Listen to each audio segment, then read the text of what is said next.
the subject of political finance and state capture has become a dominant narrative in the discourse on national and regional politics. The need for funding of political parties to survive, compete, and perform their democratic functions during and between elections has predisposed political parties in Eastern and Southern Africa to political corruption and capture of state institutions. Within the context of dominant political parties, it is common practice for political parties in power to raise political finance through fictitious transactions with questionable wealthy families and/or business companies. The proceeds from such transactions often come back to finance political survival. The Eastern and Southern Africa is not short of examples of such political parties that have stayed in power for so long that the lines between party and state are blurred and have entrenched capture of state institutions. Cases in point include NRM in Uganda, CCM in Tanzania, RPF in Rwanda,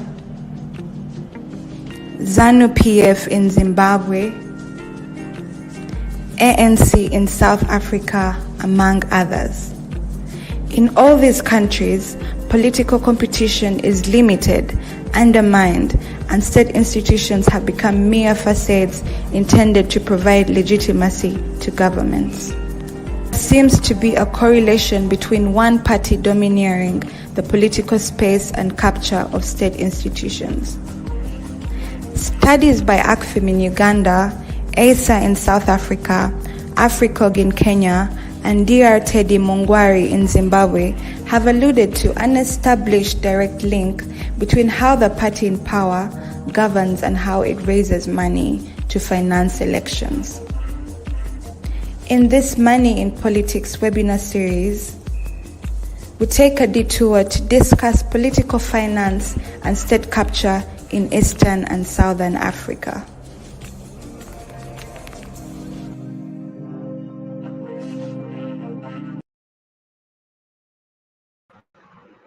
Welcome to all our dear viewers, listeners, our online audience, to our 5th monthly webinar series under the theme Political Finance and State Capture in Eastern and Southern Africa. My name is Felix Kafuma, who is moderating today's webinar series.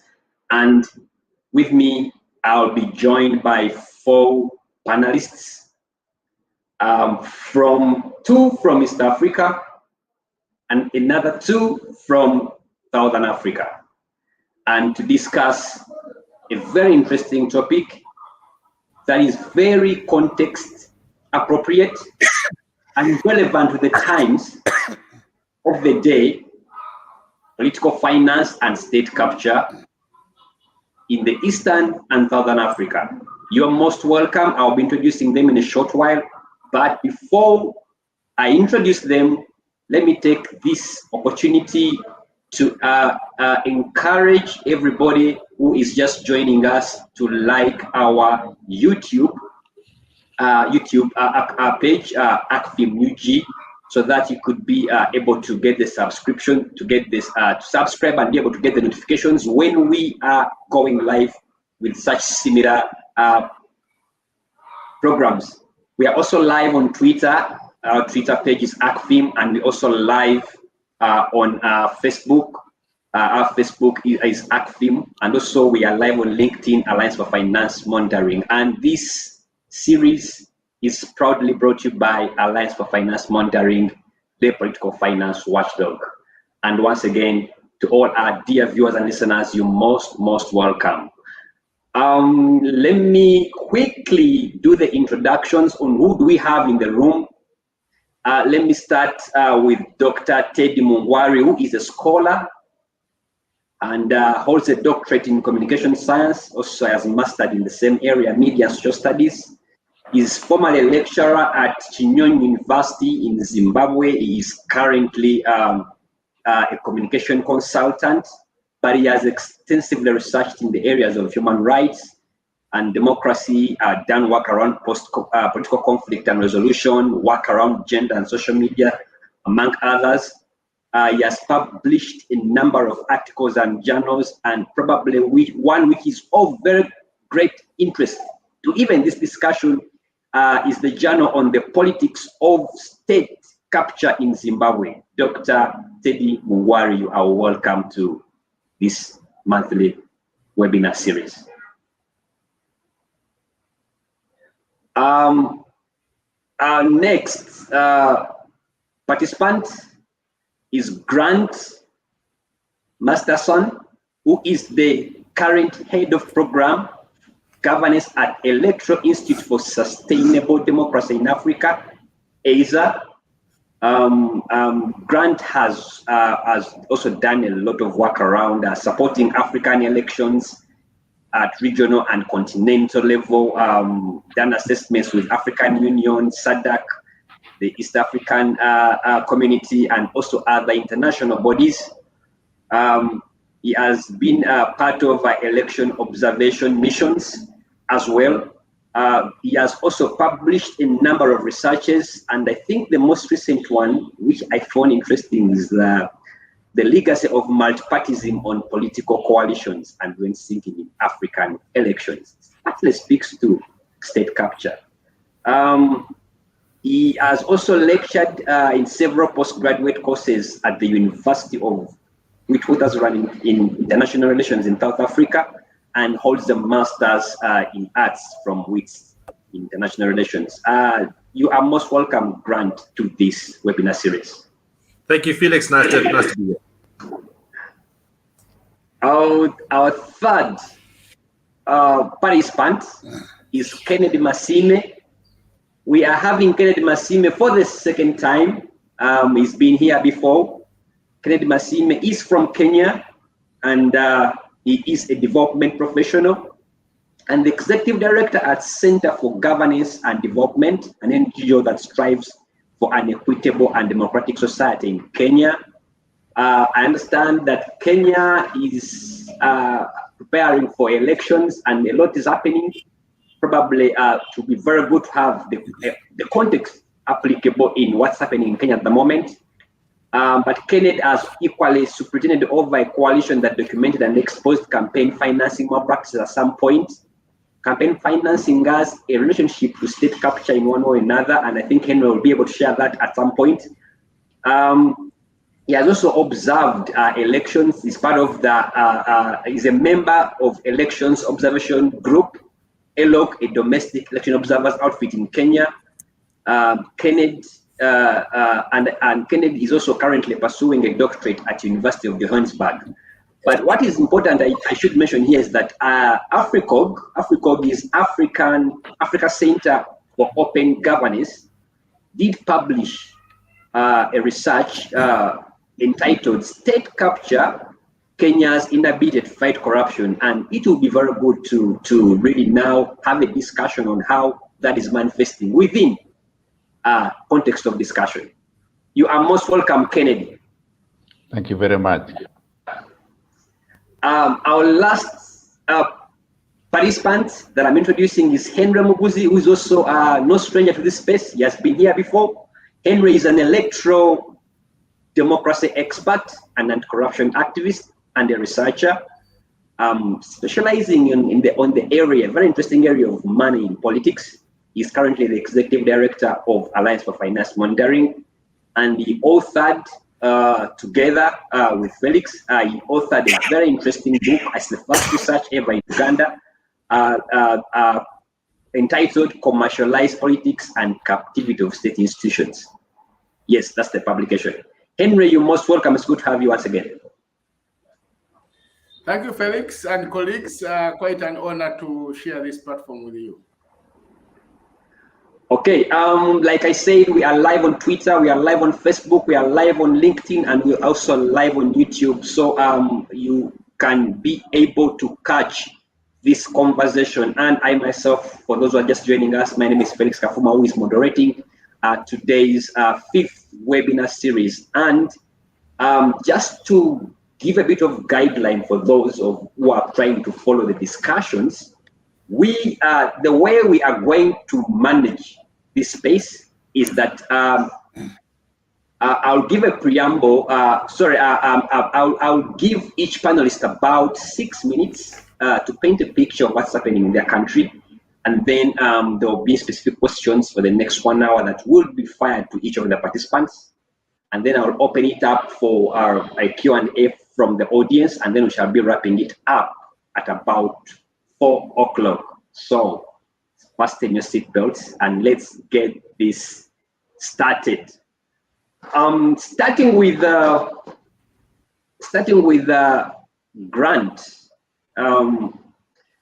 No, I think let me not start with Grant. Grant, I'll end with you for a reason that I'll give later on. Let me start with Kennedy. Kennedy, state capture, as we all know it, and that's why we are here. We all can agree that it is increasingly gaining currency in Eastern and Southern Africa, and that's been documented widely by ASA, documented by Africa. Those publications are looked to it. Dr. Teddy Mungwari also did a journal paper on the same, and also ACFIM has a publication to the same. It is important to demystify what is state capture for the purposes of the audience appreciating the magnitude of the problem, but also how is it manifesting in our countries, starting with Kenya, and especially that Kenya is heading into elections. How is this playing out? Kennedy.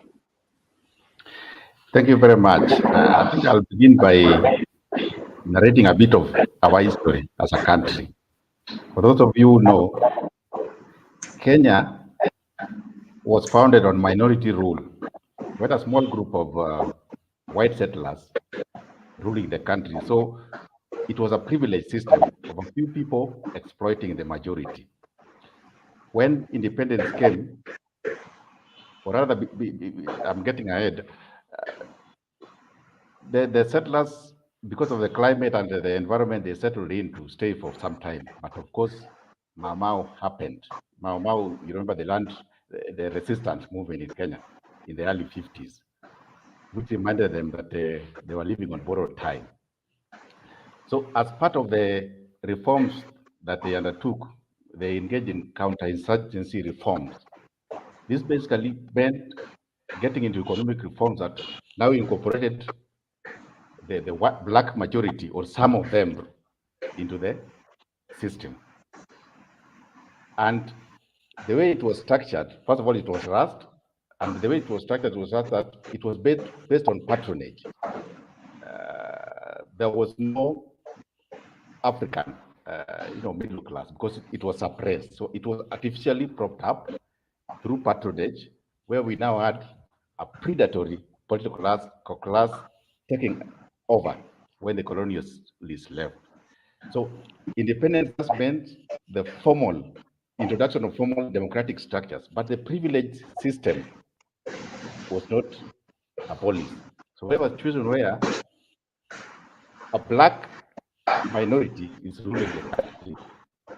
There are formal democratic structures, but the privileged system is intact. So they resort to informal structures, state ethnic patronage, cronyism, corruption, and something that is unique in Kenya, Harambe, the resource mobilization system. So I think what Africa and others are capturing is the fact that people thought that you can reform the system by reforming the formal structures. And this we've done for over 20 years, and nothing is doing. I think now that they realize that it's not working. That's why I think that this term state capture is coming in. Because people thought that the systems and structures were the problem.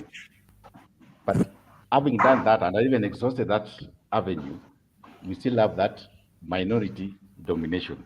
And I think that's why it's a new vocabulary, in my view, to characterize what has been there all along.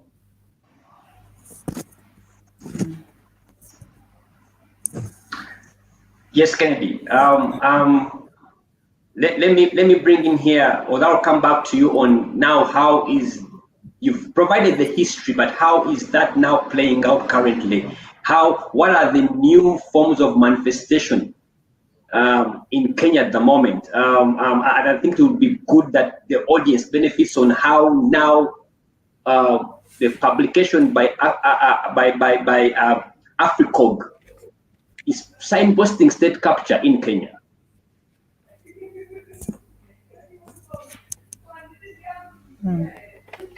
Kennedy? You are okay, I seem to be losing Kennedy. Can you hear me? Can you hear me? I can hear you, yes. Yes, proceed. Yeah, so what I'm saying is that, hello? Please proceed. Kennedy, you are on call. Proceed. Yeah, so the situation I've painted, remember, in the Cold War era, the government, this political elite had the option of dictatorship to control the masses. But you know, with the post-Cold War, the democratic wave, and the fact that dictatorship is not an option, you have to get other forms of legitimacy, which is democracy. Then that means you have to interact with the masses. You have to communicate and persuade people. And that's, I think, where money comes in. When power is based on exploitation, especially through framing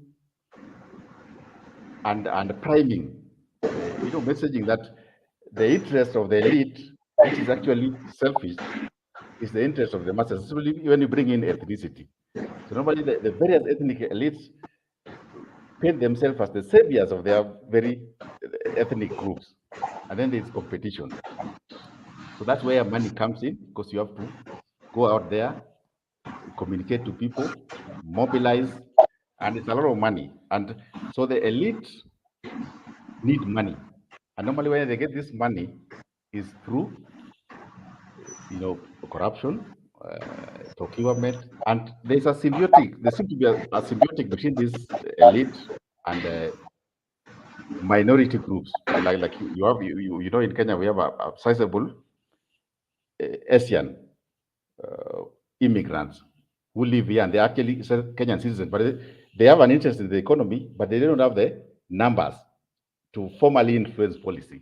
So they have come, and some other foreigners. So they have come into a symbiotic relationship with the political elite, where they are given preferential treatment in terms of contracts, procurement, you know, opportunities, and then they pump some of that money in. Of course, the elite also have because they are presenting themselves as saviors. Sometimes they own property and wealth through these immigrants and foreigners as fronts, but then they benefit and they get the resources to oil the machinery of, you know, political mobilization. So that, in my view, is how state capture manifests in Kenya. Thank you so much, Kennedy. Let me. Some of Doctor is off. I want to bring Doctor in here to share the case of Zimbabwe. Doctor, yes, Doctor, you're back. Doctor, I want to throw in here.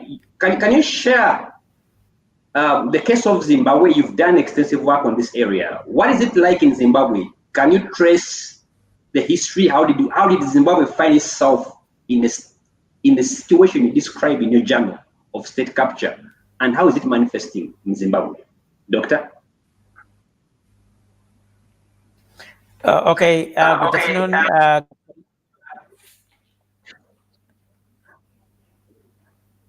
Good afternoon, colleagues and listeners.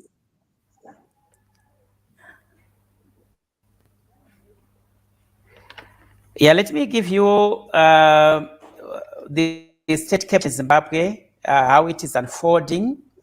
We are looking at the relationship between the abuse of state resources for political campaigns or to finance the political activities of those in power.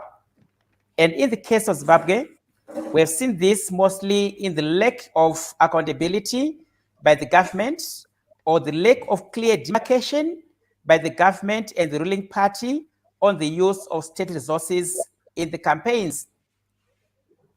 And the question being, at what point does, say, the president have to make the distinction between his presidential role and those roles of him as the party leader? And at what point do government projects have to be clearly separated or distinguished from political activities? There have been many instances in which the ruling party, Zanu-PF, has taken advantage of government-funded projects to market itself as a political party of choice, especially towards elections. So questions have been raised on the presidential agriculture inputs. These are funded by National Treasury, yet the citizens are made to believe that Zanu-PF as a party is providing those inputs. As a result, these are distributed on a political party basis, discriminating those alleged to belong to opposition. Reports have been documented by many civil society organizations, such as Zimbabwe Peace Project, as well as Zimbabwe Democrats Institute. Questions have been asked and raised on some of the developmental projects. Recently in Zimbabwe, we saw the commissioning of fishing boats in Bing, which essentially was touted as planned and executed as a political party rally of Zanu-PF, yet those boats were essentially supported by the treasury. So there is a conflation of the state and the party, which essentially brings into conflict and raises questions and concern on this lack of distinction. For me, the Political Finance Act, in which parties with a certain threshold of supporters get state support or financing, is not so much a big deal, because these funds are, in a way, very limited.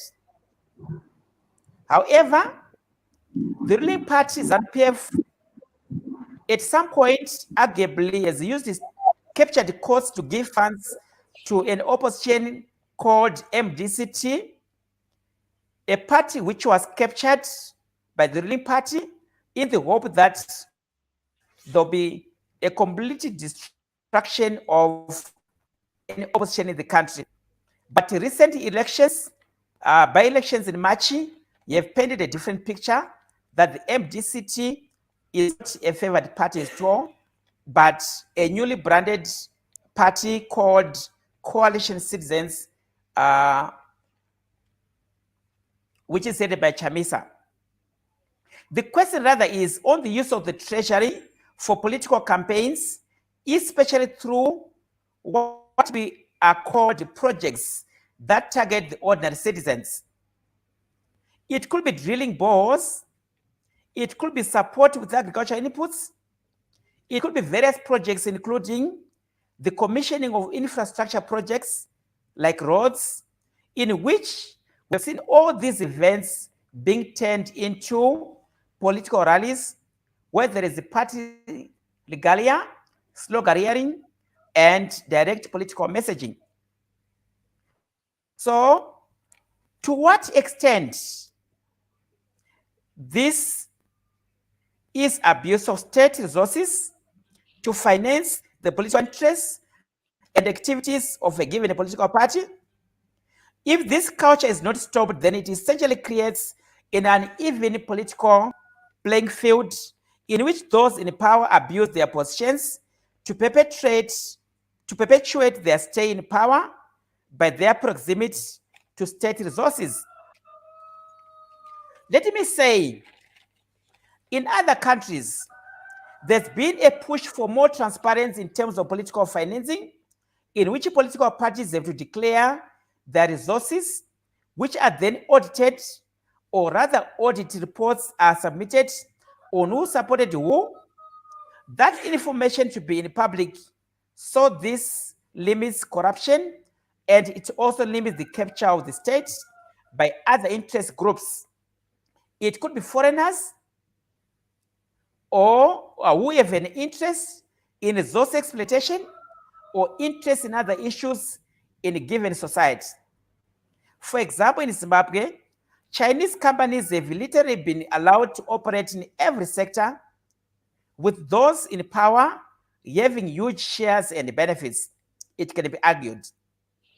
The debate in South Africa with Cyril Ramaphosa, for example, was that his CRC campaign was hugely supported by the white big businesses, essential to protect their interests through Cyril Ramaphosa, and there have been questions on the need for him to declare on who supported him.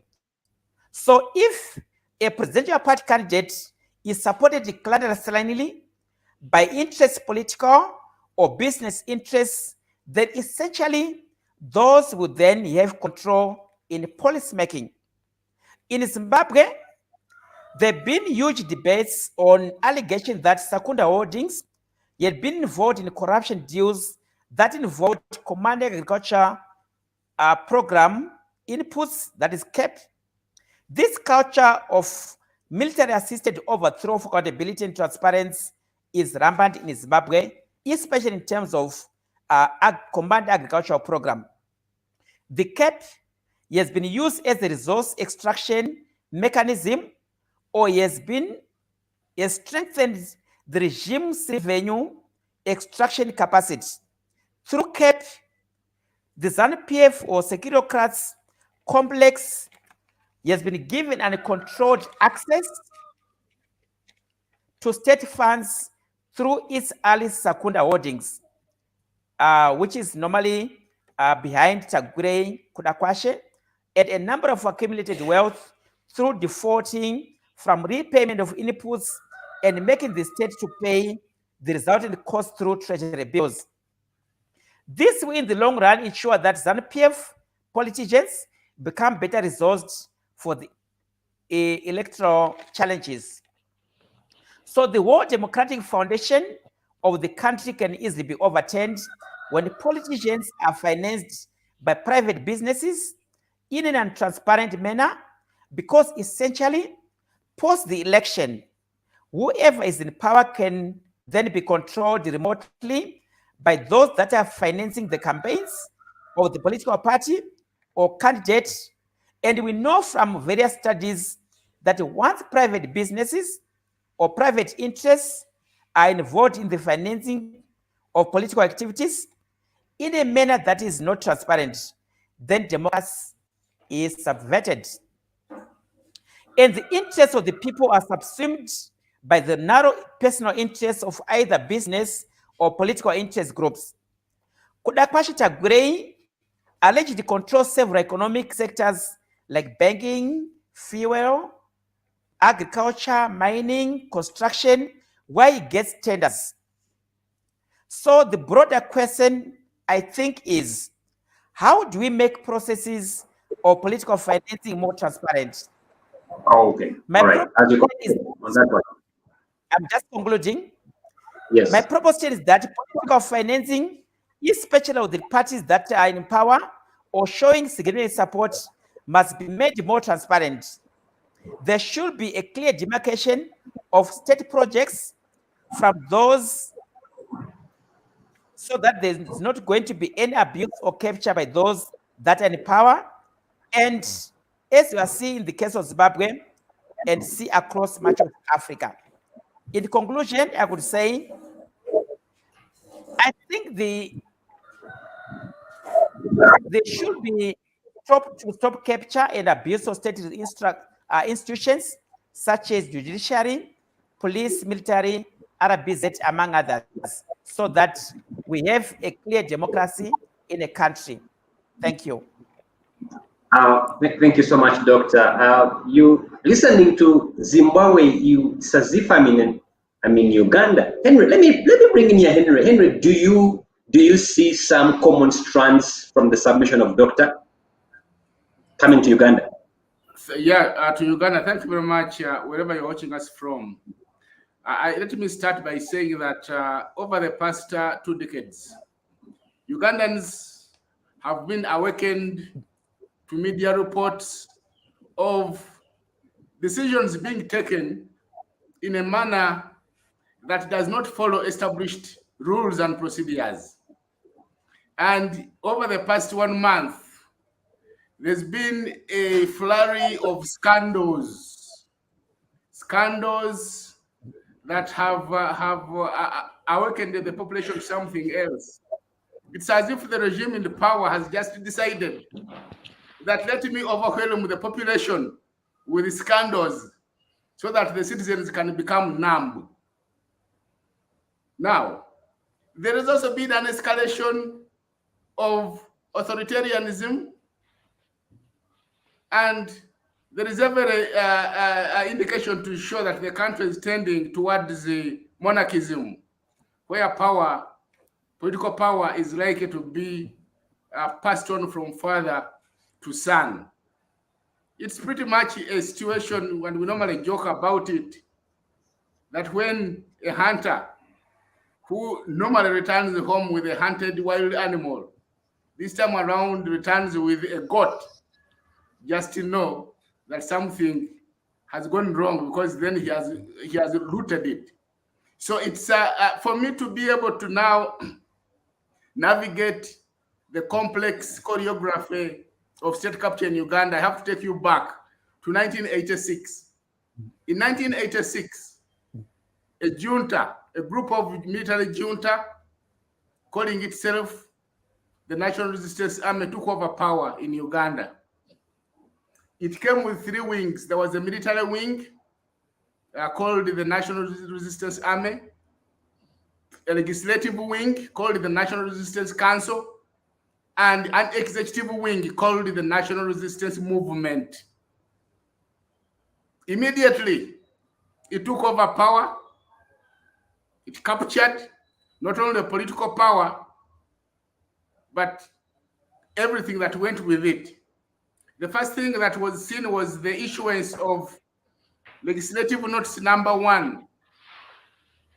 And that Legislative Notice Number 1 declared the National Resistance Council, which was the legislative arm, that it should be the one to have, that it should have supreme authority over government, including the power to pass laws and to choose the national president. Consequently, the executive and the legislature became fused. And that's the genealogy of the state capture that has come to haunt Ugandans. So under Legal Notice Number 1, the president would exercise all executive authority, but also it gave him power to appoint members to the National Resistance Council. Now that would be the legislature. Now, let me take you through the members of the National Resistance Council then. The membership included a chairperson of the National Resistance Movement that came from the bush, the vice chairperson of the same National Resistance Movement, movement representatives of the National Resistance Army, the National Political Commissar of the National Resistance Movement, the Director Legal of the National Resistance Movement. The point I'm trying to paint was that all the members that were appointed to the legislature, which now had become the national, had become a mutation from the National Resistance Council, were coming from the same group that had come from the bush. So they fused the legislature and the political party, and that's how the story has moved on. Let me also say that it was clear from the start that the regime had ambitions of staying in political office. They knew that the project of regime longevity is what they had come with, and therefore they had a decision to make. Either they are going to support that project through the technocracy, the civil service, in which case I think they discovered that would not be trusted because they had inherited a civil service that was also corrupt and equally incompetent. And therefore, I think it was clear that the only way of political survival was going to be through political means. And therefore, that's the reason why they built a very expanded patronage network. As we speak today, but before we go to as we speak today, so from 1986 to 1996, virtually the president of the Republic of Uganda was also the Speaker of Parliament. So basically, Parliament served as a rubber stamp of the executive, and that's the fusion that then comes to form the basis of the capture of state institutions. State institutions were therefore deliberately weakened. The moment it transpired that the survival of the regime will not be contingent on state institutions, then the plan to weaken them and dysfunctionalize them was mooted. Until since then, there has been a deliberate effort to dysfunctionalize state institutions. In fact, to capture them. Today, as we speak, most state institutions are in captivity, and you would struggle to find one institution that is operating. In 1993, with advice from the IMF and World Bank, the regime decided to go down the path of privatization. But when they were advised to open up the economy, not only did they open up the door, but they ripped it out and threw it away. State enterprises were privatized criminally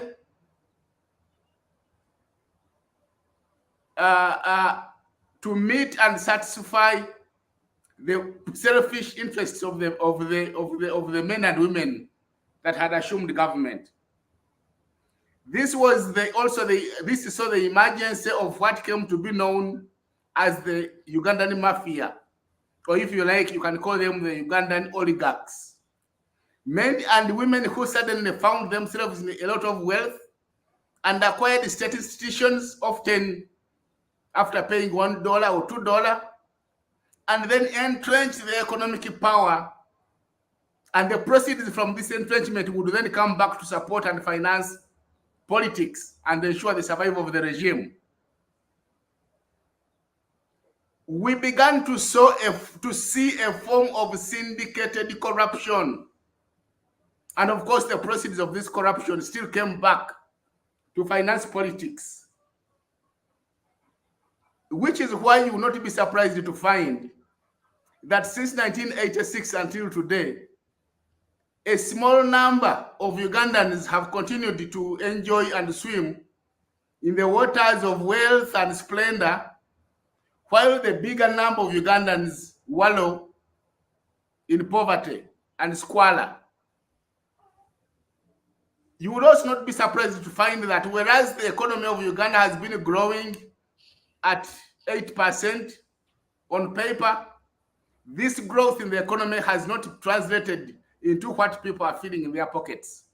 It is concentrated in the hands of a few. Now, until 2005, only the macroeconomic institutions seem to be having a semblance of functionality. If you are looking for pockets of effectiveness, you would find them around the Ministry of Finance and the Central Bank. From 2005, when the country returned to multi-party democracy, so-called because we never returned to it, in practice, we have remained under military rule that captured the state and its institutions until today. Then we saw that liberty of affording the macroeconomic institutions some space also taken away, because then voters started to matter. Statements such as "my voters need something." So we would then see a ploy to roll out interventions aimed at making sure that voters got some money, especially whenever we tended towards elections. And of course, those elections were also being organized by one of the capital institutions, which is the Electoral Commission, because the Electoral Commission, which has been from the start appointed by the very regime whose ambition and desire is to perpetuate itself in power, has been serving guess whose interests. Because if you look around the commission we have today, the previous Electoral Commission chairperson ended his term in office and immediately walked into another government appointment as if to thank him for a job well done. It's only in Uganda that you find that happening, because in other electoral jurisdictions, as a chairperson of the EMB, you would certainly have done the things that displeased the regime in office, and therefore you want to earn yourself another appointment. The cronies of the regime that benefited from the privatization process that was so mismanaged have continued to flex their commercial muscle, have continued to make it look as if getting money and squandering it is so easy. They have continued to finance politics. They have captured the electoral process. They are able to bankroll candidates. And because of money, the party in power is able to entrench its stay. They are able to pay off opposition candidates to cross over from other political parties, thereby weakening the parties. What we have in Uganda today is a situation of total capture. And now, of course, we are seeing a number of predicate crimes taking root. Crimes such as trafficking in illegal wildlife products, crimes such as trafficking in human organs, crimes such as trafficking in drugs. The country becoming a hotbed, and all this money coming back to finance politics. No wonder we are witnessing one of the most monetized and commercialized electoral processes in the region, because the truth must be told, money has become the thing that they can use for survival. But let me say this before as I conclude, that the captivity that countries like Uganda find themselves in is a captivity that has been calculated, well syndicated, but also well fueled by the political corruption that has been allowed to blossom and thrive, but also by a regime that has mastered the art of using money to not only capture the opposition forces, but ensuring that institutions don't function, but also ensuring that they finance parallel structures that keep the country dysfunctionalized at the detriment of democracy, and democracy itself being one of the captured victims. Back to you.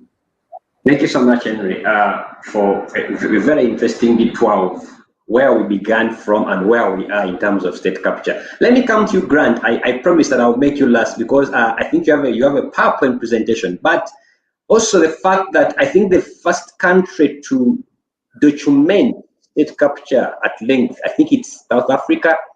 There's so much issue around state capture and the Gupta family. So it would be very good to hear from South Africa how, first of all, the history, but also how it's manifesting. Thank you, Felix, and thank you for having me.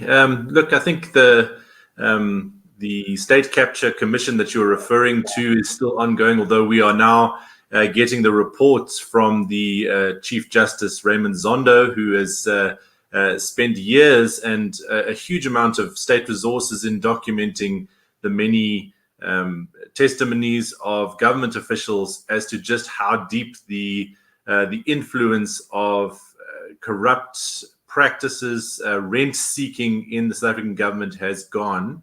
And I think it's going to take a long time for us in South Africa to really digest the implications of that particular commission. You know, the reality of politics and money in South Africa has only recently been legislated. We've had since 1997. We had a represented political parties fund for public financing. So since 1997, the legislation has governed public financing for political parties. But it was only in 2018 that we saw the private funding of political parties regulated. Now, I don't have enough time to go into this here, but the resource link is there on the screen right now for anyone who wants to understand better about the 2018 law, which does now, I think, it adapts the existing legislation to prevent specific types of donations, as well as require that private donations above a certain monetary threshold must be declared to the Independent Electoral Commission. And this is it's a very new phenomenon. We've now had about 4 reports, quarterly reports from parties. The parties are not all reporting every time, and so I think we're having some teething challenges with this. But it's a very important step forward in dealing with politics, money in politics in South Africa. I wanted to take you to the practicalities of how actually easy it is for a political party to secure rents in South Africa, despite a very strong legal framework, despite the Public Finance Management Act, which is very specific about the financial controls that exist. It's actually this easy to secure rents in South Africa. Step one is to control the executive council of a municipality. Our municipality system is a winner-takes-all, so whichever party wins the most seats forms the entirety of the council. It's not a power-sharing arrangement. Step two, then, is you actually only need to secure the collusion or the assent of 4 specific posts: the mayor, the deputy mayor, the city or municipal manager, and the treasurer. Those are the 4 people whose signatures and authorization is required to go ahead and process contracts, tenders that the municipality or that the city may put out. As long as you have the collusion of those 4 positions, then you are able to go ahead and secure tenders for your buddies, your corporate interests, or whoever may be a financier of your party. And of course, the expectation is that these rents flow both ways, both to the businesses or to the corporates, and then back to the party. So you connect those financiers, and of course, this is hugely profitable in South Africa. The 10 municipalities, the city municipalities, collectively are the vast majority of South Africa's nearly 1 trillion rand budget. So it's a huge amount of money that is accessible through those big municipalities. And of course, once you have that system in power, you really want to entrench it, and so that's when the secondary crimes come in. Capturing of the law enforcement agencies is critical, because those are the biggest threat to your rent seeking and continuing that rent seeking. And so crony payments, extortion, intimidation, blackmail, and in extreme cases, political killings, or even killings of police officers or investigators or journalists, is sadly known to happen in extreme cases. And of course, this allows for the profiting to continue. I wanted to talk about 2 specific examples of recent experiences of politicians. I'm going to highlight both a good case practice and a bad case practice. We have Zandile Gumede, who is the current chairperson of the ANC in KwaZulu-Natal. I'll talk a bit more about her in a second, and Bongani Baloyi, who was once upon a time the mayor of Midvaal in Gauteng province in South Africa. So let me talk about Zandile Gumede and her experience first. Zandile Gumede, she started out as a PR councillor in eThekwini Council, or Durban, which is a very, very low-ranking position in Durban. So certainly nothing particularly led to her ascent as such. But in 2007, to meet gender quotas in the eThekwini Council, Gumede was made the treasurer. And this put her in charge of this hugely influential position in eThekwini as part of the ANC's top 5 it says the province, it's actually in the city of eThekwini.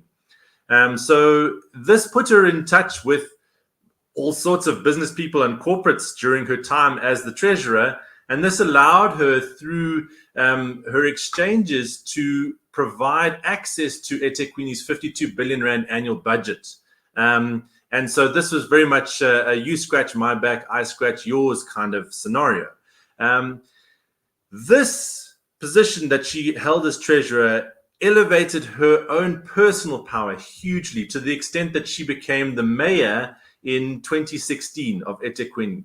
She was so influential in securing rents, in securing patronage from various entities, that these entities were able to buy an ANC conference. We're talking huge amounts of money here. They were covering stadium hire, transport, ANC t-shirts, as well as the necessary kickbacks to secure votes in the councils. Of course, currently she is facing charges of tender fraud relating to a solid waste tender in the Pietermaritzburg High Court. She claims, as most South African politicians do, that the charges are politically motivated. She claims that there's no basis to these accusations that are being leveled against her and others in the council. But of course, going back to how to capture a council, this is exactly the model that Zandile Gumede is accused of doing. As the mayor, she put her people in as the city manager, the deputy manager, and as the treasurer in the council, and they were able to then ensure that their financial backers were the ones who secured the big piece of the pie in eThekwini. So that's an example of how the system is going wrong, and how even despite our legislative system in South Africa, our courts, which are very, very strong in this area, we are not dealing with this issue of corruption and money in politics. But there are examples, positive examples as well. I want to talk about Bongani Baloyi as well, to give him that other side of the coin, to show just how it can work.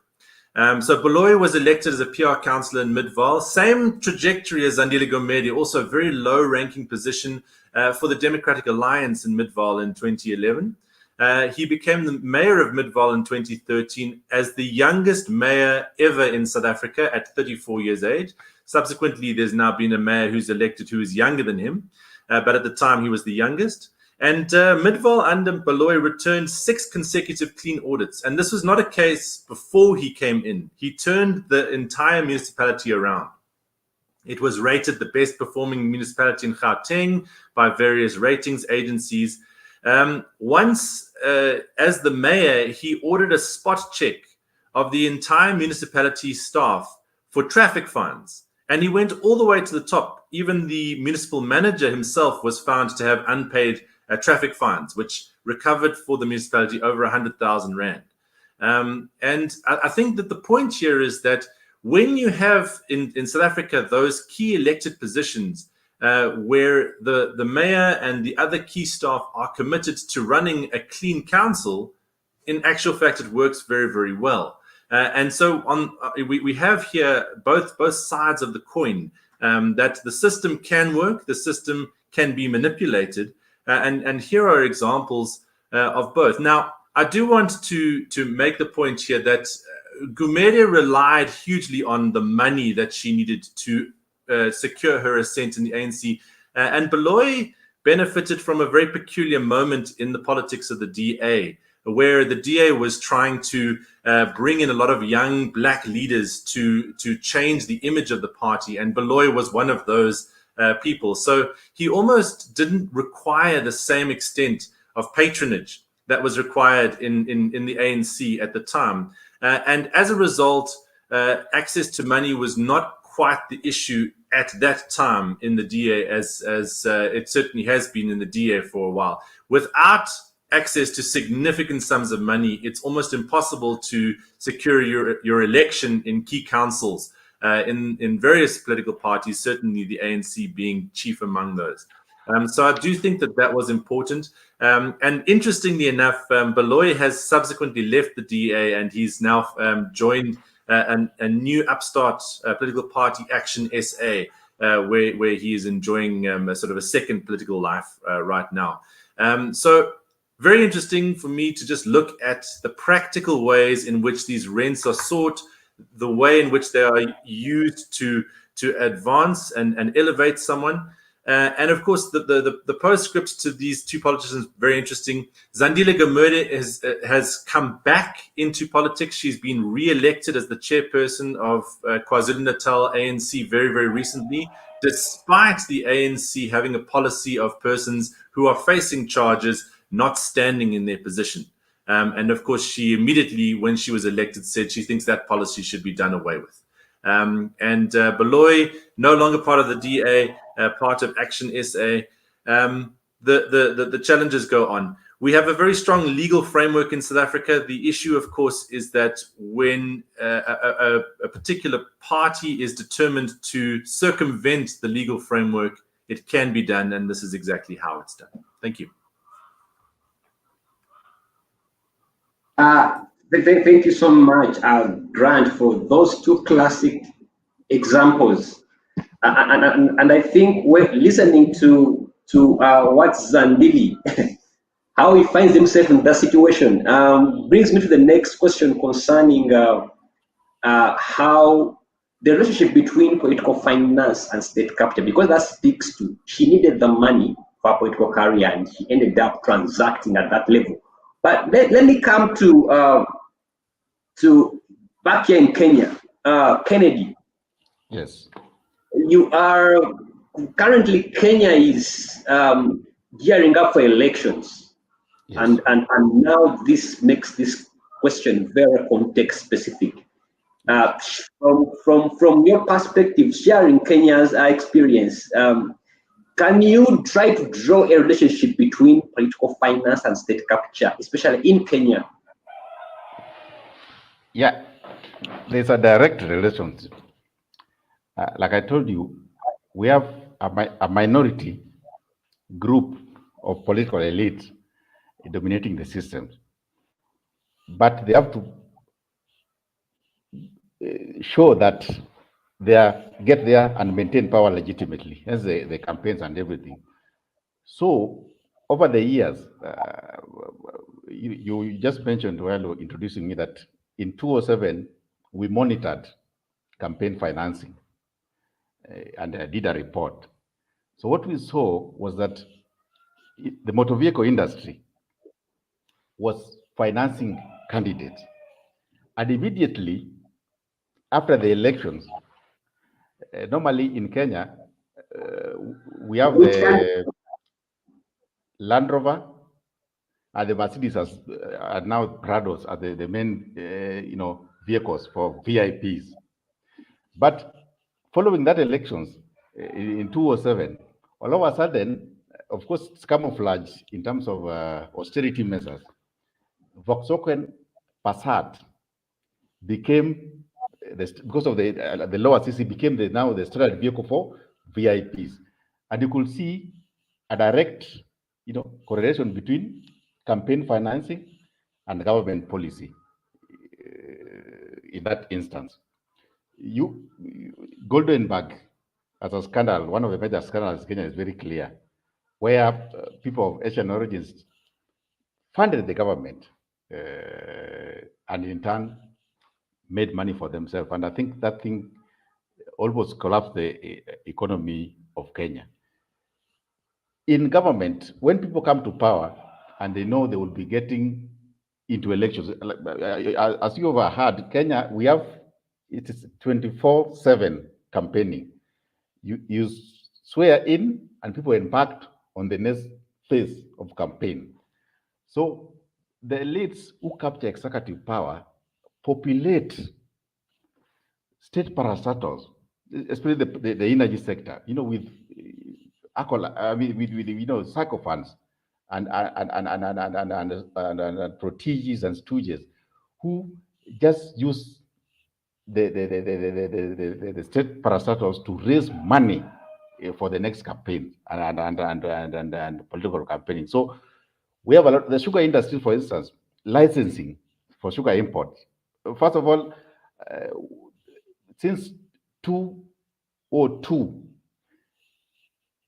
Kenya has asked to be exempted from the COMESA safeguards.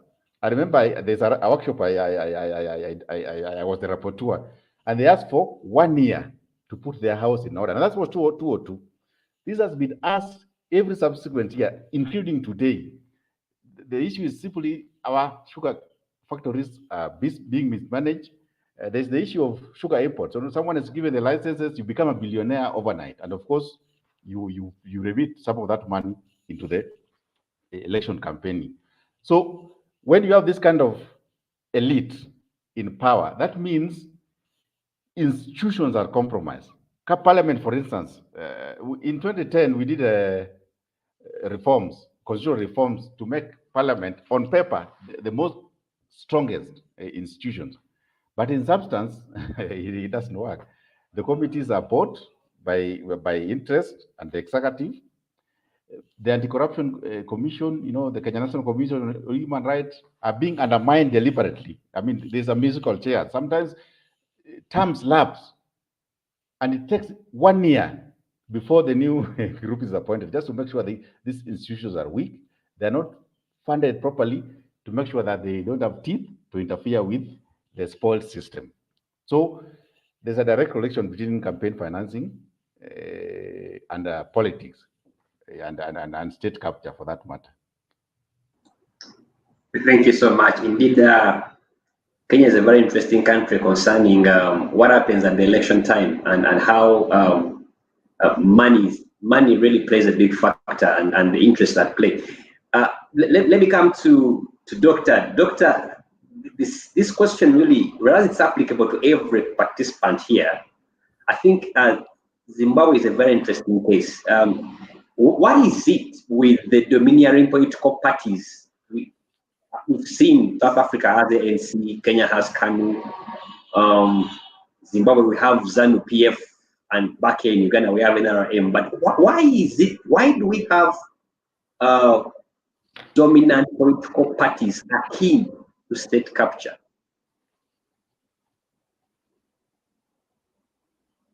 Doctor.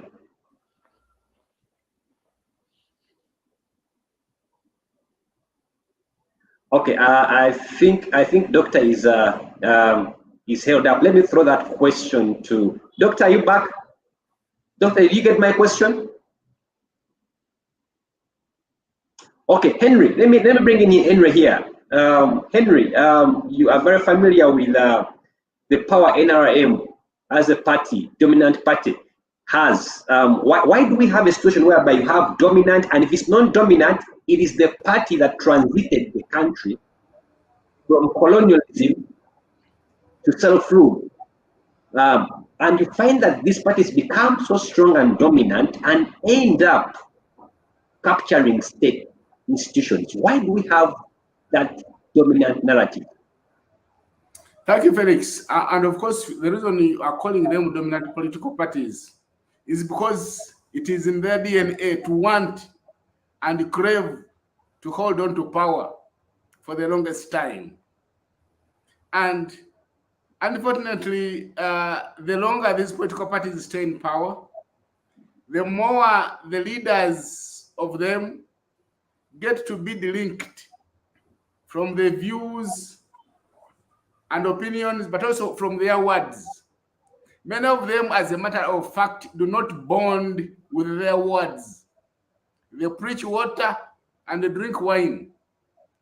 And because they do that, and also in the face of the world gravitating mostly towards electoral politics, they must go for elections, but they have nothing to offer, or they have not offered a lot over the last so many years. So their last resort becomes now money. So money becomes an essential for political survival because it is the only thing they can sell. Now, they cannot tamper with the economy because one of the requirements for you to survive in power is to make sure that the economy is healthy. Therefore, you cannot freely raid the national treasury and pick out monies and go do, do all those things that induce voters. So therefore, you must come up with other sources, which is why they engage in other mechanisms of political finance. So political finance then becomes the only way they can sustain themselves in power and they cannot capture the state and keep capturing it if they are not in power. So that correlation then gets to be established, which is why they get to engage in a number of questionable dealings. My brother Kennedy talked about the Golden Bag scandal, if they were Anglo-leasing. All of these were avenues. In Uganda, we are talking about an Italian woman called Pinetti, and all these are schemes to make money available to finance the regime survival and state capture schemes. So that's the correlation. Back to you, Felix. Thank you, Henry. Doctor, I want you bring in so that you can weigh in. There was a question, probably you could share your experience, why dominant political parties are very akin to state capture, but in a broader sense of scheme there is, can you also help us appreciate all, probably qualify the fact that is it possible democracy can actually survive where state capture is prevalent? Can the two coexist and democracy thrives? Doctor, did you hear me?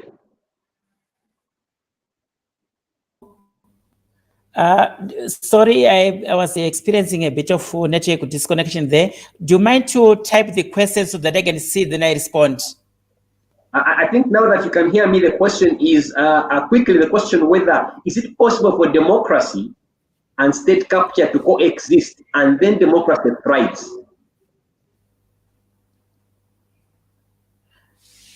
I can hardly hear you again.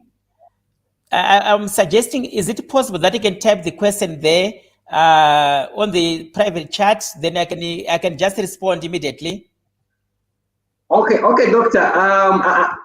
Let me type the question. Although this is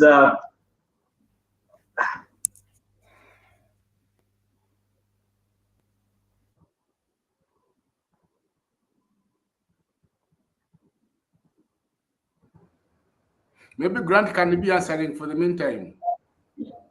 Yes, Grant can attempt as doctor comes on.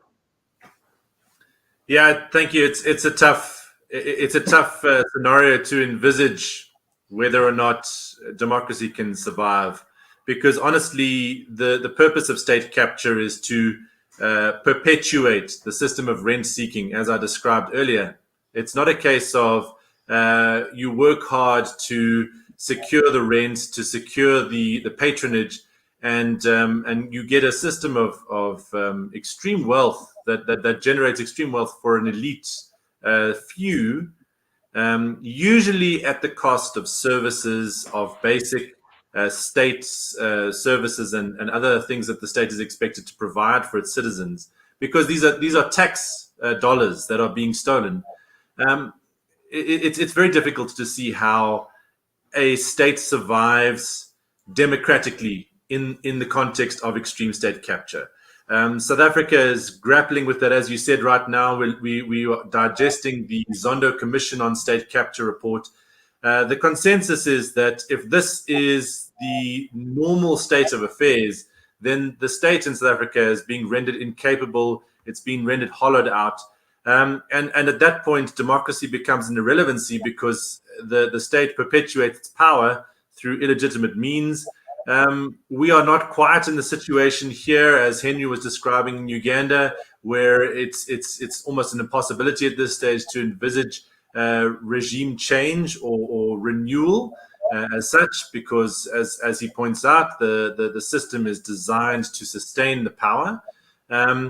But it's a real risk that at any stage, a country that experiences state capture runs the risk of becoming so hollowed out that the law enforcement institutions no longer work, the courts become captured by the executive, and most importantly, the electoral process itself is rendered meaningless, because the voters' vote is no longer counted when it comes to the apportionment of power. So in no circumstances would I see state capture and democracy coexisting in a healthy democracy.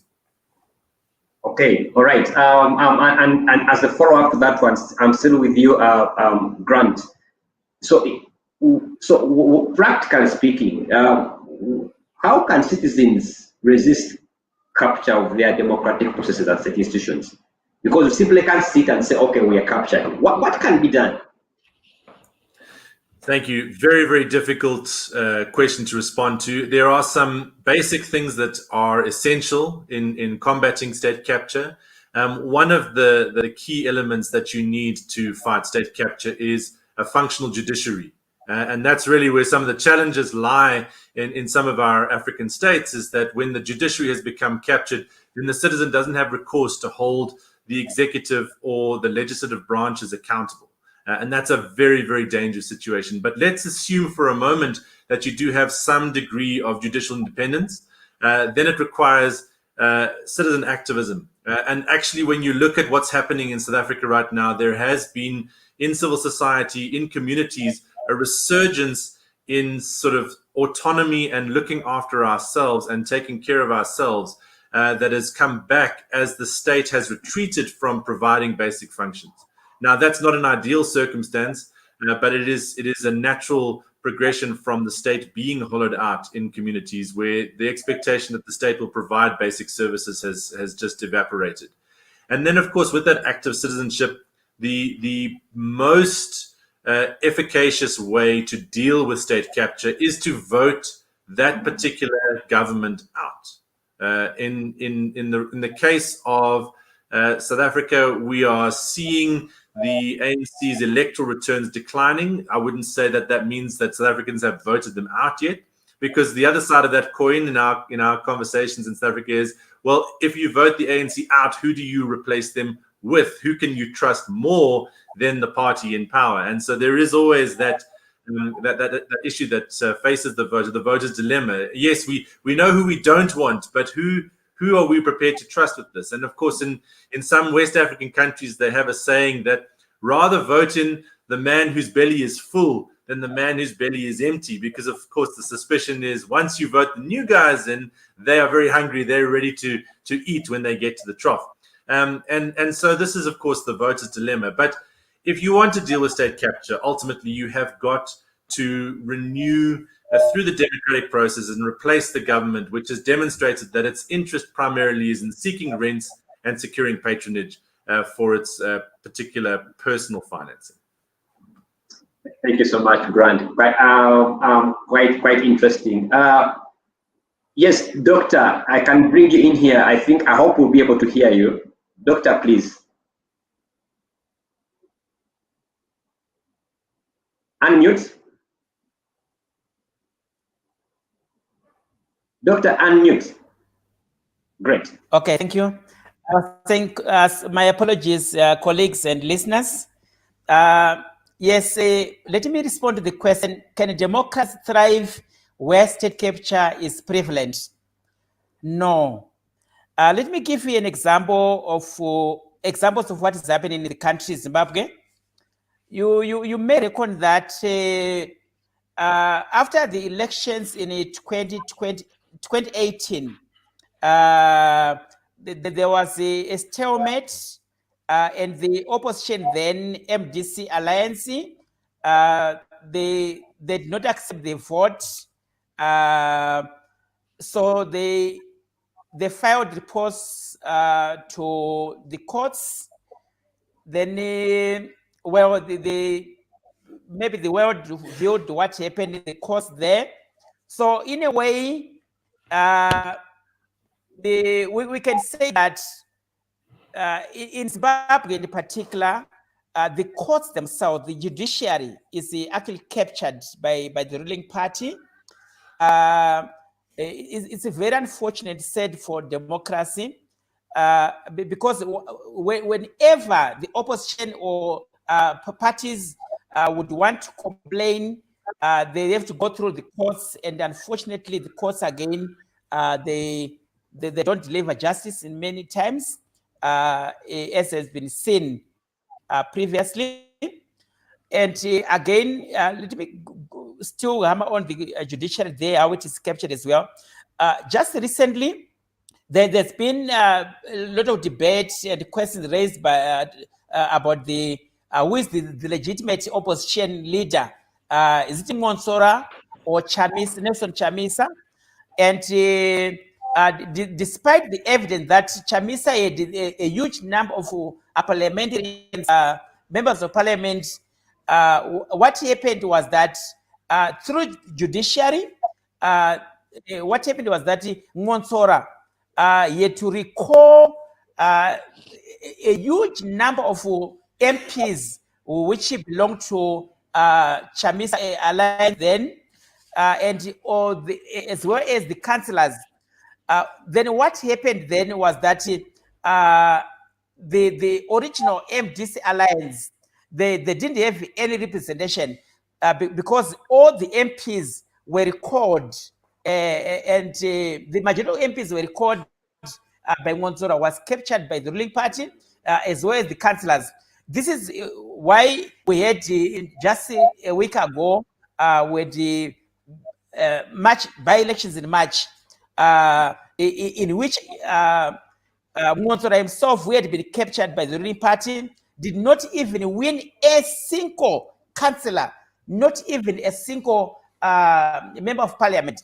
In fact, his largest vote for any was not more than 300 votes, which was very unfortunate, which showed that when the state capture is privileged, democracy cannot thrive. And I'll give you an example again that besides the courts, there are other state institutions which are captured. For example, police. Let me give you an example of what happened when there were campaigns during for the by-elections in March. MDC Alliance and Zanu-PF, the ruling party, they would hold elections and campaigns without any disruptions, without any disruption from police or anyone. But each time Nelson Chamisa, the new party, branded the party CCC, they would always be frustrated and told that there's no way you're going to have campaigns. They'll be told the police is not available. At the same area, Zanu-PF is coming to have elections there or campaigns there. So there was a frustration throughout. And so we can't have democracy. In a normal democracy, the ruling party should allow health competition in terms of opposition. And so the police, which are supposed to be for the state, they are supposed to help citizens and even the opposition to ensure that the rallies are held in peace, and also there's no quarreling, there's no violence and so on. But this is not obtained in the country, where the main opposition is always not given equal playing field, but a smaller opposition, which is captured by the ruling party, is supported and given all the freedom to do whatever campaign they do. The other thing, unfortunately, again, is it's difficult to have a democracy where we have, for example, Zimbabwe Anti-Corruption Commission, ZAC, which also is arguably that some of the members, the commissioners, may not be upright, they are corrupt themselves. A recent example for a commissioner who was fired last week by the president is just an example in the case who was given. There was a tribunal which was formed by the president to investigate into this commissioner life, and the reports from the tribunal was that he must be fired. And so this commissioner in anti-corruption was fired. So you can see that these institutions, which are supposed to safeguard the corruption and all that, there are people who are even corrupted within there. So they can't be democracy as well. And Okay. it's All right. you may know that in Zimbabwe, they've been just catch and release. People have been referred as corrupt and been arrested. Nobody has been sentenced or served a sentence. They're just maybe arrested just as a window screen. Then the following morning they are released and nothing's happening. So for me, arguably, like I say, ZAC is a toothless institution as well. Thank you so much, Doctor. You've really qualified the point with examples that it's difficult for democracy and state capture to be in bed together. At this point, I'm opening up the audience to any kind of questions that should be coming, and I think my producer, Patra, you may be able to post any questions coming through so that can be responded to. But as I wait for the questions, let me continue with my line of questioning, and I think I'll throw this to my good friend Kennedy. I'm back to you, Kennedy. Quickly, is it? I want to know, building from what Grant has just said, what can citizens do, or what is being done in Kenya to fight, to resist the capture of democratic processes or state institutions? Quickly. Thank you. But allow me to just go back one step back a little bit so that you can understand where we are coming from as a country.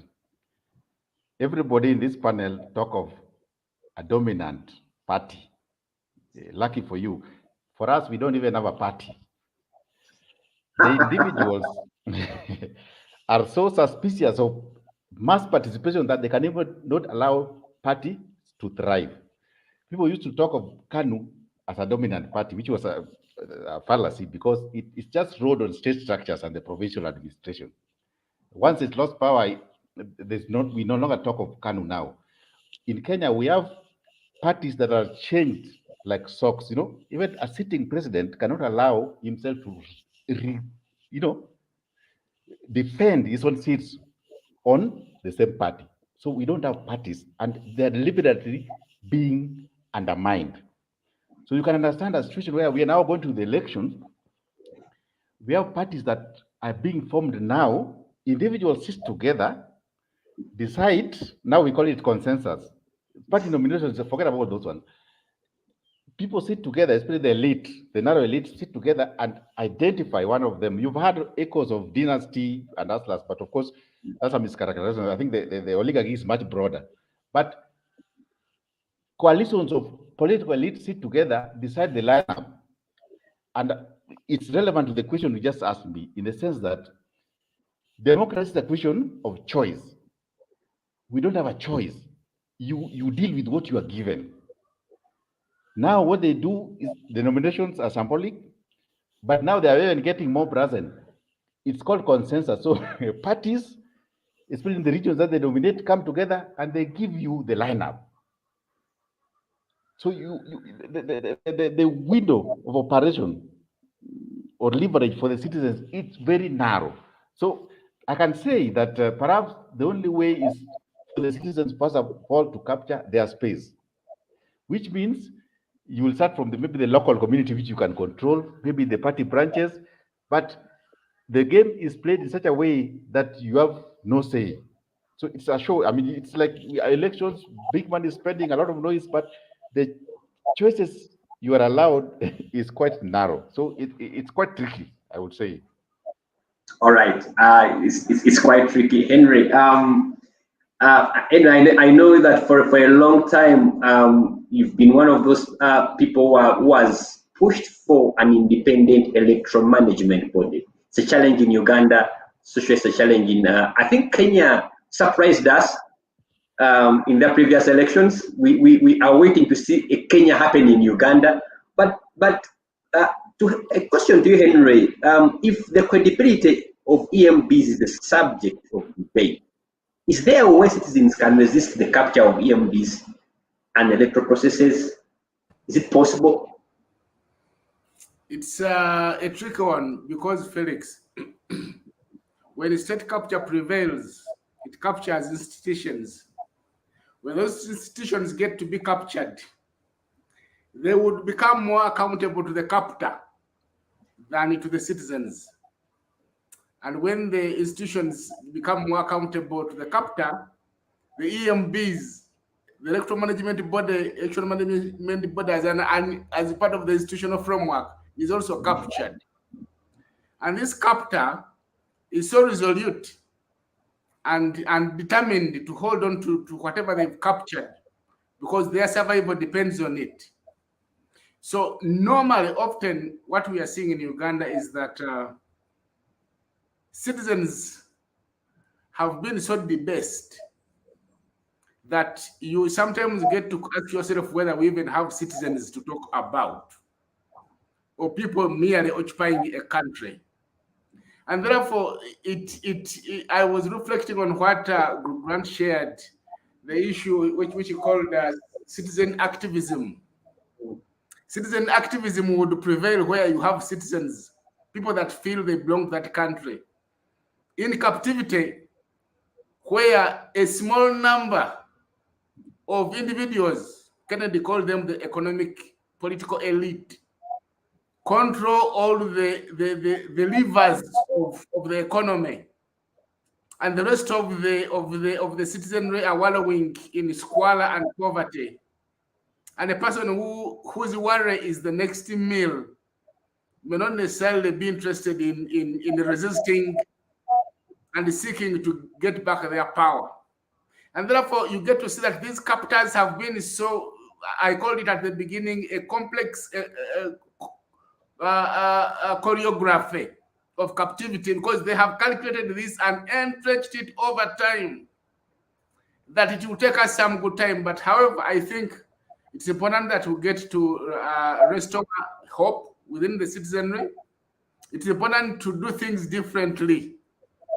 It's important to encourage people to do what they can in their own circles and levels, but also to appreciate that if they don't do this for themselves, nobody is going to do it. But it's going to be a hard ask. It's going to be an uphill task. It's going to require time. It's also going to require that those who are mobilizing, and I can assume if it is a civil society organization like the one I work with, doing that, the question is, will you be afforded the space? Because the capital has also controlled the physical spaces and closed them up and made sure that the citizens are kept as disinformed and disempowered and hopeless as they can get. It's a difficult balancing act, Felix. All right, thank you, Henry. Doctor has challenges hearing me, but can hear other people. Yet the other panelists can hear me. It's quite interesting, Doctor. I'll try to type the question that I want to respond to that regard. But let me throw the same question to Grant, because Grant, we ask you what the practical solutions to resisting capture. One of the proposals you gave was vote out the government. But then this question comes through. How then do you deal with the issue of EMBs that are apparently also the institutions captured, but they are presiding or presiding over an electoral process through which we are supposed to vote out governments that have captured? Help me understand here, how can citizens then resist the capture of EMBs or deal with the captured EMB to achieve one of your proposals, voting out government? Yeah, thank you. Look, I mean, we need to not downplay the very real dangers of state capture. You know, state capture is a cancer that eats away at the state, and Henry and the doctor have made this point that institutions of state are destroyed in the process of state capture. And in order to avoid accountability, the capturers will go after the police, will go after any investigative units, will go after the judiciary. But in order to secure and maintain power, the first organ that they will go after is the EMB itself. And so, you know, these are critical institutions which in 2022 should absolutely be protected by the constitution of the country. They should be independent, and their funding should be guaranteed through Parliament to ensure that they can perform their effective duties. Now, your question is a much more complex one, because when the EMB itself is part of the captured apparatus, then we get into much murkier territory. Do citizens then simply throw up their hands and say, we've been captured, there's nothing we can do, we walk away? In Accra, Ghana, earlier this year, I was part of a conversation at the continental level where the right to rebel was discussed, which is a very, very problematic right to consider, right? Because, in the African Union, the discussion was we are against unconstitutional changes of government. The way in which you change government is through the constitution. There are elections to periodically renew the mandate of the government. That is recognized as a constitutional mandate. When citizens say we are tired of this government, we are going to kick them out, but we're not going to do it through elections. We are going to go to the streets. We are going to demand that the president step down.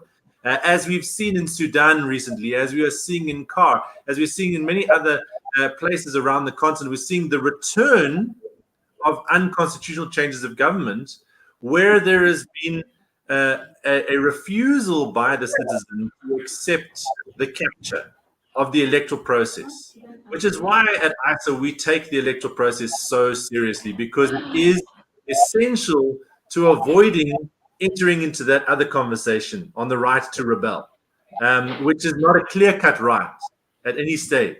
But of course, there is a whole bunch of political philosophy around that right. As of right now, the AU's position remains that they do not recognize governments that come to power through unconstitutional changes of government, particularly coup d'etats. But of course, popular revolutions like the ones we've seen in countries like Sudan recently really confuse us. Even in Zimbabwe, what Dr. Mungwari has to say about what happened when President Mugabe was deposed. Was that a popular revolution? Was it an elite revolution? I think we all have questions about that. But honestly, the capture of the Electoral Commission should be one of the things that raises alarm bells for every citizen who cares about this, who, as he was saying, is an active citizen, wants to have that sense of identity that I am a Ugandan, I am a Kenyan, I am a South African that belongs to that country. Protecting and safeguarding the Electoral Commission is critical. Having an independent Electoral Commission, absolutely essential. Thank you so much, Grant. I hope, Doctor, you can hear me, because there's a question here which I want to put in context. Earlier on, you were submitting how China, as a corporate, China with very many corporate companies, is literally bankrolling politics in Zimbabwe. I think the influence of China is not just in Zimbabwe, it's also in Uganda here. And the bigger question is here is that the fact that the case of China brings into play how private sector often is at the center of capturing states. When you look at those big conglomerates getting involved in politics of Africa, also, when you look at Gupta family, for example, in South Africa, down here, you really see how private sector or corporate companies are really, really drivers of state capture. And in view of that, this becomes an African problem then. So what can we do as Africans to challenge corporate power as it relates to capture of states or institutions?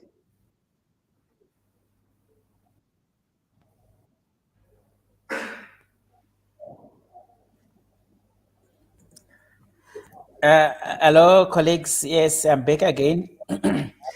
Let me respond to the question, what can be done as Africans to challenge corporate capture? I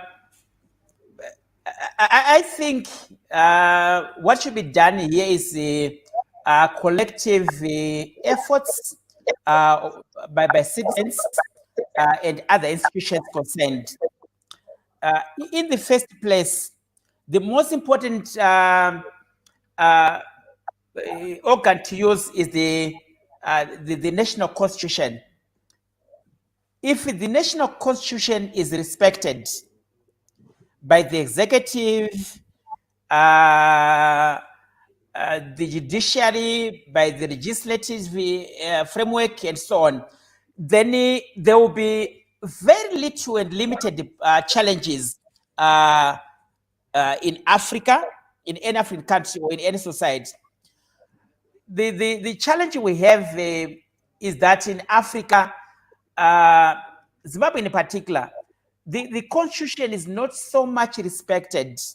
As a result, the corporate world is rather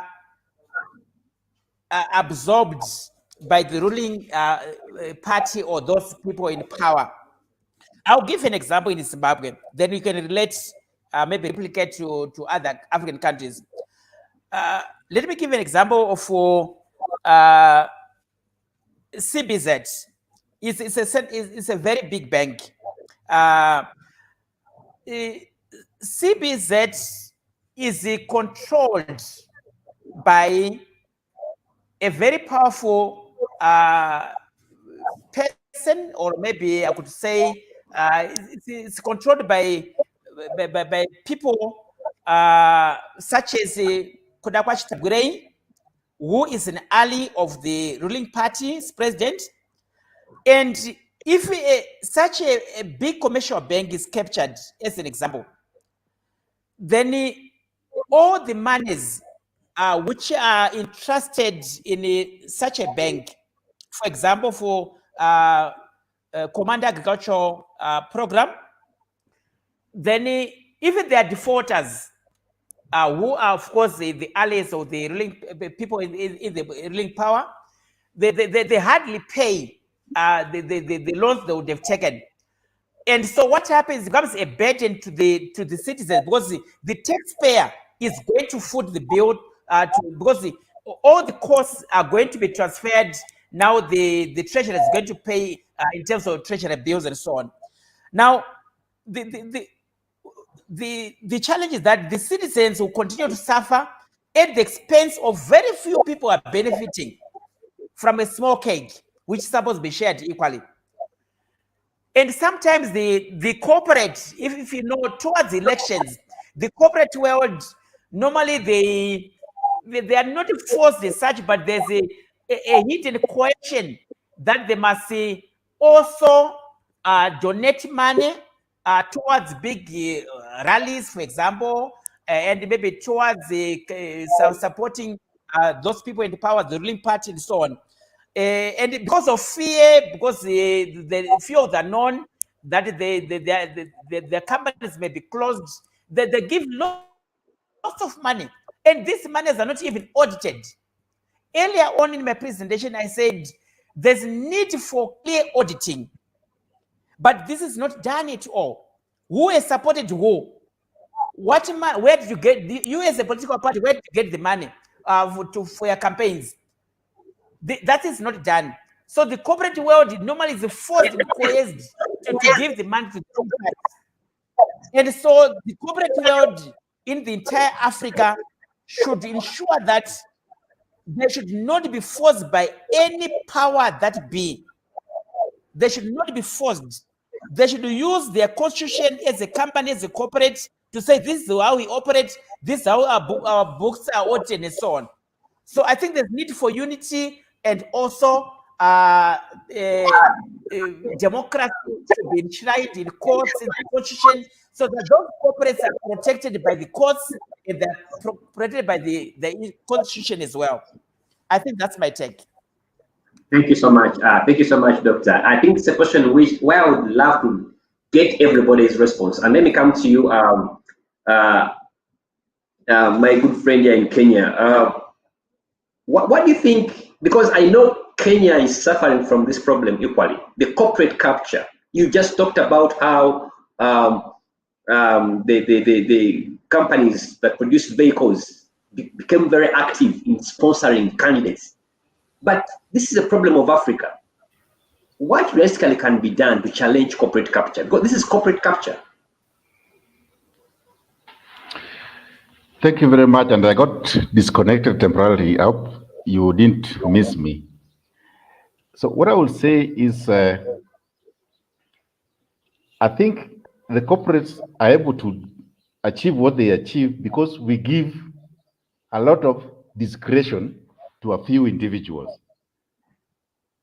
I think that's what needs to be addressed because they only need to target a few individuals in leadership, and then everybody else is comply with whatever they do. So, like the situation in Kenya that I keep on repeating, that we have a few individuals at the top, and everybody is following them. So, like in Kenya, we call them ethnic kingpins.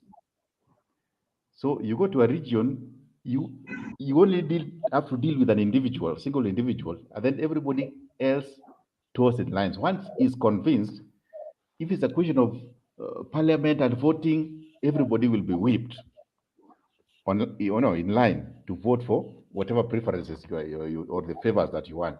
So I think the only way that Kenyans and Africans, for that matter, or people in the third world, can address corporate capture is to remove discretion from a narrow group of individuals and make them accountable to the people so that whoever is approached, induced, does not have the leverage to sway the system in favor of whoever is perpetrating this. I think that's the only way. Okay, thank you so much, Kennedy. I'm throwing the same question to Grant. Gupta family has made rounds typical of what we call corporate capture, but it's a problem to Africa. How do we deal with this? Yeah, and the fascinating thing is that when the Guptas came to South Africa, they came almost penniless. They didn't come with the resources. You know, what they did in astonishing fashion is they came, they found a system that was rife for being manipulated. They manipulated it, and they accumulated disgustingly large amounts of wealth.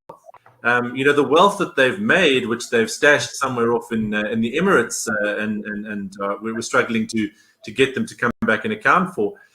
That's all South African rands, and it came to them through the collaboration of, you know, at first the Free State government in South Africa, and then as time went on, they kind of climbed the ranks within the ANC and just got closer and closer to the top levels of power.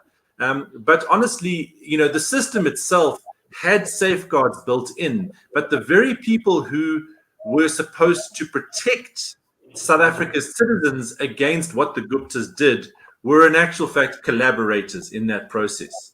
And so I think there's a very real conversation that needs to be had about when we as voters, as people who cast our votes, vote a party into power, we view that as our job is done for the next 5 years or 6 years, depending on how long the electoral cycle is. Whereas in reality, what that does when we're talking about dominant parties feel a sense of entitlement to power, and then they don't really fear the voter. I always make the point that for me, the healthiest democracy is not where the citizen fears the politician, but where the politician fears the citizen. And we do have examples around the world of countries where politicians are so concerned about what their voters are going to think if they do this or that or the other thing, that they're very, very cautious about their behavior. We do have examples like that. But unfortunately, most of the time in Africa, it's the other way around, where the citizen fears the politician. And we put our politicians on a pedestal. We call them honorables. We call them excellency. We give them special privileges. We let them, use security convoys to skip the traffic on our roads, etc. We place them on this pedestal. And I think that the essence of allowing someone like the Guptas to come in South Africa was facilitated by this idea that the politicians who were meant to protect us were actually working to defraud us. Thank you so much. Indeed, in Africa, we have what we call a reverse power structure. Anyway, I'm bringing in Henry here on the same question. How do we deal with corporate capture? I think Uganda, we are suffering from that as well. As a continent. Yeah, of course, the challenge you have, Felix, is that the world over, if you are looking for big ticket deals, there is only one place you are going to find them, and that is the government. And therefore, as a progressive corporate investor, it is in your best interest to ensure that you are in good books with whoever is in power. And therefore, you get to see that corporate organizations get to invest massively in bankrolling candidates and political parties that are prospective in anticipation that when these parties get into power, they will return the favor. That way, then you have a scheme where a number of private companies have captured the state as well. But also it can be the other way around, where you have government officials, like in the case of Uganda, where because of the absence of room to advance politically, room has been created for economic advancement, and therefore many of the generals and other people that would have craved for taking over from Mr. Museveni have been pushed to focus on economics. So they have come and captured the corporate world as well. So it's a jungle where the only loser is the ordinary citizen, because whatever inspires them to capture states and governments, or inspires the people in government to capture the corporate world, it's private and individual selfish interests at play. The question is, how do we get out of here? I think it takes us back to the citizens, and the citizens appreciating that there is a problem at hand. I've been very thrilled by what I have just learned from Grant here, that the Gupta family came to South Africa with nothing. In Uganda here, we have a number of Guptas. One of them is Pinetti. There are quite a number of them. They've come here with nothing. And they have signposted themselves, they have guerrilla marketed themselves as investors. And of course, the old man we have in office, when he hears the word investors, he's quick to grant tax havens and many concessions. And many of them have now come and ridden onto those, manipulated the system, and have become rich at the expense of citizens themselves. The situation we have in Africa is the situation that is quite dire. And sometimes I think the mess that the current crop of leaders in Africa have put us in might take us another 100 years to fix. Back to you, Felix.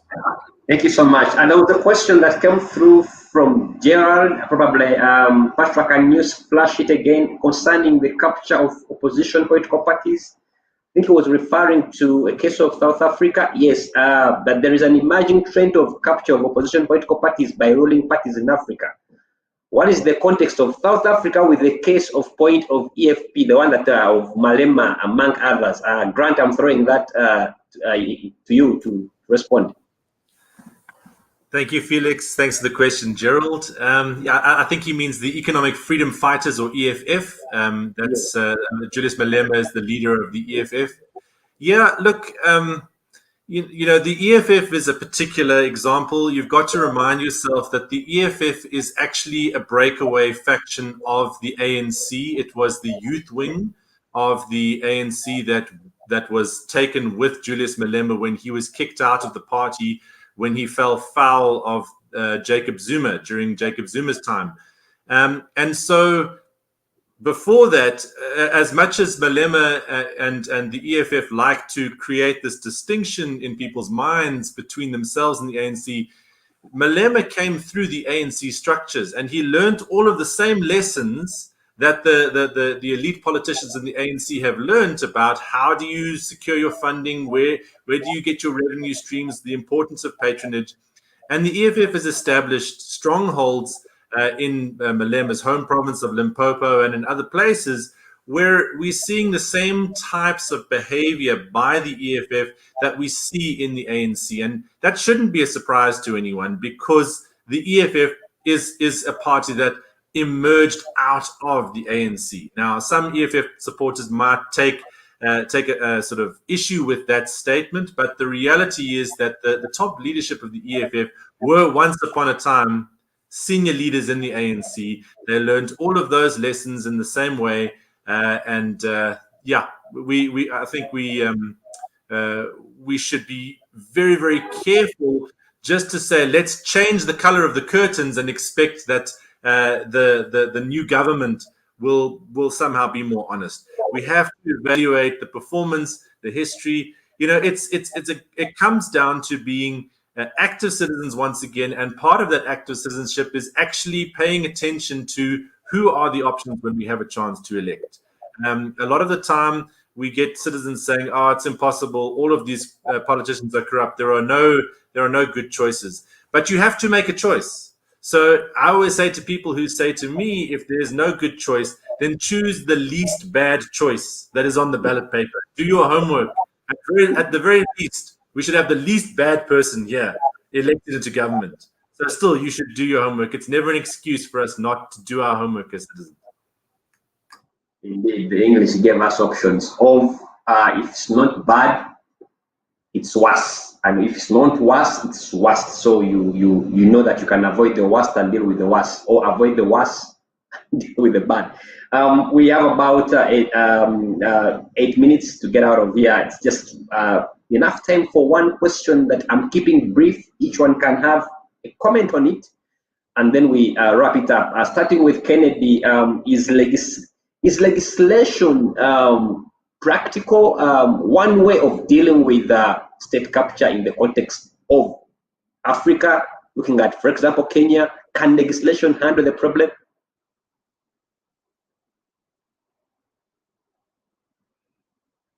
Unmute, Kennedy. Yeah. You can hear me? Yes, please proceed. Okay. I'm saying a direct answer is a no, because in Kenya, we have overdone that and it's not working. There are countries where there's no legislation, but things are still functioning. So I think it's a question of just commitment. What kind of society do we want? Are we committed to it? Legislation sometimes can even lull you into slumber. Like in Kenya, you think that by ticking a box and saying you need a law on this, a law on that, will work. It's not working in Kenya. So I don't think it's the best way. We should just be committed to do the right thing. Thank you so much for being succinct and brief. Let me come to Henry. Do you think legislation can get us out of this conundrum we are in? Yeah, of course, Felix. Legislation is always the first line of defense. And therefore, countries need laws. If you are given two situations to pick from, a situation, one which has no laws and another that has laws, but they're not implemented, you'd rather go to one which has laws, but implementation is the problem. But the challenge beyond that is that in countries such as ours, Uganda being a case in point, where you have a dominant party and a military regime that has remained military regardless of the many elections you have conducted, they relate with the with the laws as if they place the laws, at their mercy. At one time, General Museveni reminded us or told us that above him there is only God. There's no law or anything. There's nothing else. It's only God. The laws are below me. So in a situation where the laws are below the head of state, and the head of state therefore is not going to lead by example by following those laws, then the laws become useless. So I think we still have a lot to ponder on, but I think laws are always needed because they are the first line of defense. Thank you so much, Henry. Henry thinks, I think laws are our first line of defense. Let me quickly come to Doctor. Doctor, do you think legislating on this problem can in a way get us out of this conundrum, or at least deal with the problem temporarily? Doctor?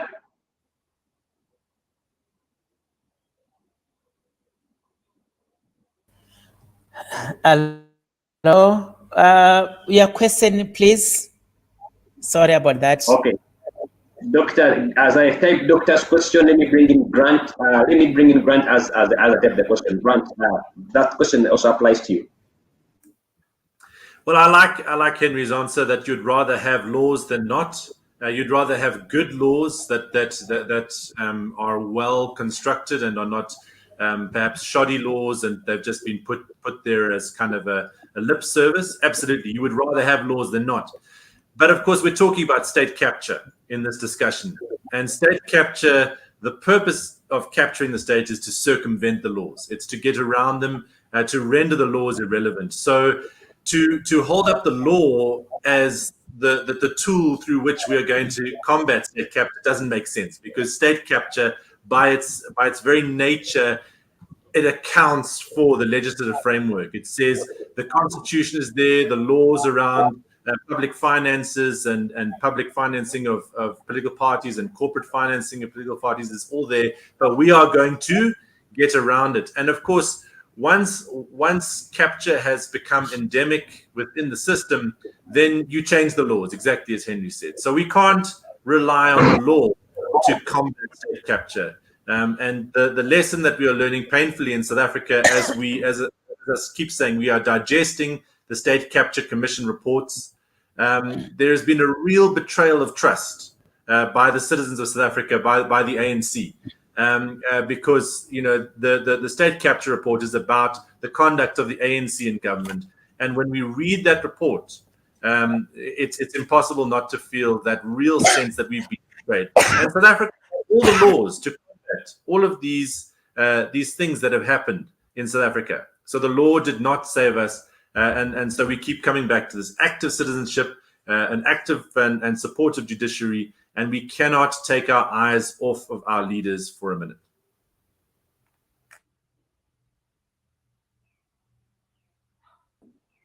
Okay, Doctor, quickly in 1 minute. Hello. Yes, let me respond.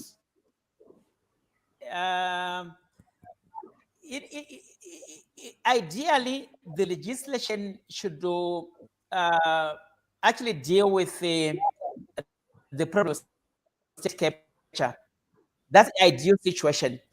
But as we have seen obtaining is that the constitution, for example, is amended with so many patches to suit one political party which is the ruling. And in a way, once that is allowed, that the constitution is amended without going back to consult those people who actually brought those the constitution in place, then we have a problem in a country or in a society. So it depends on a country and how faithful do they abide and respect the constitution and the legislation. As the debate has been going on, it's unfortunate that the pillars of society and of the constitution itself, the judiciary, is heavily captured from the high court judge. All these magistrates, they're captured. So it's a very difficult and problematic to have a legislation deal with the state capture, because the people heavily captured. It's a problem. But I think a society should not tire. We must all keep on lobbying the government so that the constitution and also laws are respected. Rather than having a situation whereby, like an animal farm, some people are more powerful than others, and so on. All right, thank you so much, Doctor. Thank you so much. We have come to the end of our webinar series, the 5th edition, and that brings us to a close. With me, that was Dr. Teddy Mungwari, who is a scholar and also is currently a consultant doing work around communication, but he has also done a lot of work around, even wrote a journal on the politics of state capture in Zimbabwe, and it was very good to have you in or being part of the show. I also had with me Grant Matson, who's the head of program for Electoral Institute for Sustainable Democracy in Africa, ASA. I also with me had Kenneth Massimo, who is the current executive director at Center for Governance and Development, CGD, an NGO in Kenya. Together with me, I had Henry Muguzo, who is the electoral democracy expert and anti-corruption activist and researcher, who's the current executive director of Alliance for Finance Monitoring, and also I myself, Felix Afuma, was moderating today's show, and thank you so much for tuning in. We will be back here next around the same time next month for our 6th monthly series. Until then, bye-bye, be blessed and stay safe.